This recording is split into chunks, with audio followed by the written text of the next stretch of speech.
Hi hello నమస్తే welcome to BVR TV official మిత్రులారా. నేను మీ బీవీఆర్ రావుని.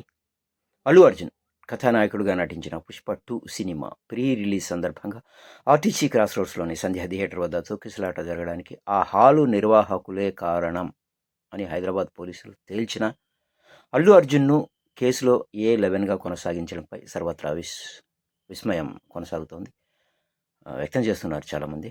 గత ఏడాది డిసెంబర్ 4న చోటు చేసుకున్న ఈ ఘటనలో రేవతి అనే మహిళ చనిపోగా ఆమె కుమారుడు శ్రీతేజ్ తీవ్రంగా గాయపడడం జరిగింది. సో అందరూ పరామర్శించారు అక్కడ.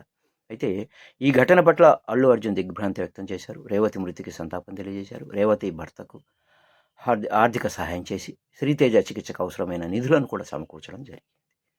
ప్రజల్లో క్రేజీ ఉన్న సినీ నటుడు సంధ్యా థియేటర్కి వస్తున్న నేపథ్యంలో భద్రత కల్పించాల్సిన బాధ్యత పోలీసులది. వారు ముందుగానే తగిన భద్రత కల్పించి ఉంటే తొక్కిసలాటకు తావు ఉండేది కాదు. ఈ ఘటనలో అల్లు అర్జున్ బాధ్యతగా చేయాల్సిందంతా చేసినప్పటికీ ఆయనపై ఛార్జిషీట్ దాఖలు చేయడం సబబు కాదని, ఇది కక్షపూరితమని సినీ వర్గాల నుంచి తీవ్ర విమర్శలు వ్యక్తమవుతూ ఉన్నాయి. ఈ కేసు దర్యాప్తు పూర్తి చేసిన చిక్కడపల్లి పోలీసులు 2 రోజుల క్రితం నాంపల్లి కోర్టులో అభియోగ పత్రాలు దాఖలు కూడా చేశారు.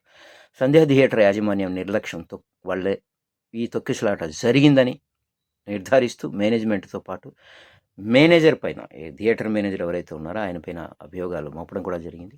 అల్లు అర్జున్ ఆయన బృందం సంధ్యా థియేటర్ యాజమాన్యంపై BNS 105/118/1 రెడ్ విత్ 3/5 సెక్షన్ల కింద కేసు నమోదు చేసి దర్యాప్తు చేపట్టారు. నిందితుల జాబితాలో మొత్తం 23 మంది ఉండగా అల్లు అర్జున్ 11వ నిందితుడిగా ఉన్నాడు. ఆయనతో పాటు మేనేజర్, వ్యక్తిగత సిబ్బందితో సహా 8 మంది బౌన్సర్లపైన ఛార్జిషీట్ దాఖలైంది. ఈ కేసులో అల్లు అర్జున్ను పోలీసులు గత ఏడాది డిసెంబర్ 13న అరెస్ట్ చేశారు. కింది కోర్టు రిమాండ్ విధించగా అదే రోజు హైకోర్టు మధ్యంతర బెయిల్ మంజూరు చేసింది. అయితే విడుదలకు సంబంధించిన లాంఛనాలు పూర్తి కాకపోవడంతో ఆయన ఆ రోజు రాత్రి రిమాండ్ ఖైదీగా చెంచల్గూడ జైల్లో ఉండాల్సి వచ్చింది.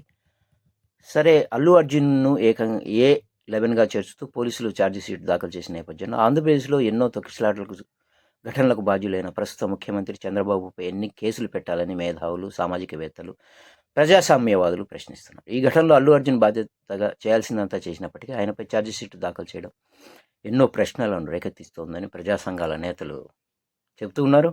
వాళ్ళు ప్రశ్నిస్తూ ఉన్నారు ఏమిటి అని. ఆంధ్రప్రదేశ్లో 2015 జూలై 14న రాజమండ్రిలో గోదావరి పుష్కరాలను నాటి సీఎం చంద్రబాబు ప్రారంభించారు. ఆ సమయంలో తన ప్రచార కండూతితో ఒకేసారి భక్తులను ఘాట్లోకి వదలడంతో తొక్కిసలాట జరిగి 29 మంది మరణించారు.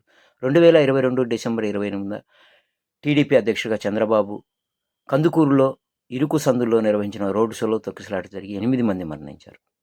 ఇవన్నీ తెలుసు. 2023 జనవరి 1న గుంటూరులో చంద్రబాబు పాల్గొన్న సంక్రాంతి కానుక పంపిణీ సభలోనూ తొక్కిసలాట జరిగి 3 మరణించారు. ఇలా పలు చోట్లలో తొక్కిసలాటలో పదుల సంఖ్యలో జనం చనిపోతే చంద్రబాబే బాధ్యుడని స్పష్టంగా తెలుస్తోంది. ఇలాంటి బాబుపై ఎన్ని కేసులు నమోదు చేయాలి, ఎన్ని ఛార్జిషీట్లు నమోదు చేయాలి అని మేధావులు ప్రశ్నిస్తున్నారు.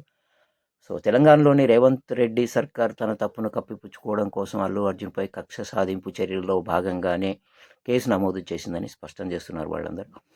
2 పక్కపక్క రాష్ట్రాల్లో జరిగిన ఘటనల్లో ఒక్కొక్కరికి ఒక్కొక్క న్యాయమని విస్తుపోతున్నారు. అంతే, మరి అధికారంలో ఉన్నారు,